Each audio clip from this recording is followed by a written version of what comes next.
Dinas Pangan Pemkot Bandar Lampung memastikan ketersediaan beras di Kota Bandar Lampung masih stabil. Hal tersebut disampaikan langsung oleh Kepala Dinas Pangan Pemkot Bandar Lampung, Muhammad Yusuf saat diwawancarai. Ia membenarkan ketersediaan beras di Kota Bandar Lampung saat ini dalam kondisi stabil dan relatif aman. Ia juga menyebut, pada minggu keempat bulan Agustus 2024 ini, ketersediaan beras masih cukup banyak dibanding kebutuhan masyarakat.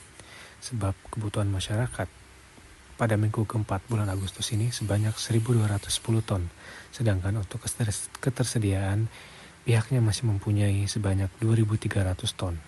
Terkait dengan harga, ada kenaikan harga sedikit dibanding minggu ketiga bulan Agustus tahun 2024.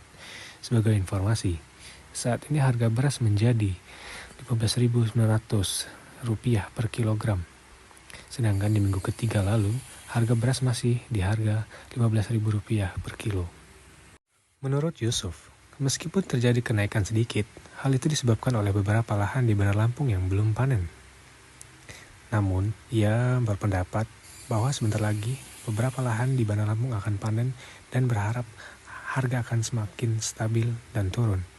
Sebelumnya, sebanyak 61.618 KPM di Bandar Lampung telah menerima bantuan beras dari pemerintah pusat. Bantuan untuk puluhan ribu KPM di Bandar Lampung itu diberikan oleh Bappenas melalui Bulog.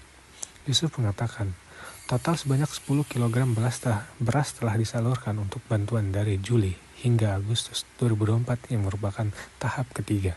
Di Kota Bandar Lampung, kita dalam kondisi sampai saat ini stabil, relatif aman.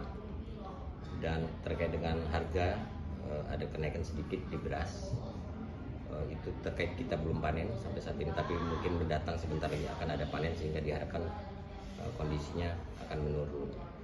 Nah, terkait dengan bantuan cadangan pangan pemerintah, bantuan beras dari pusat, hari ini kita mudah-mudahan distribusi terakhir kepada penerima, 61.816 penerima.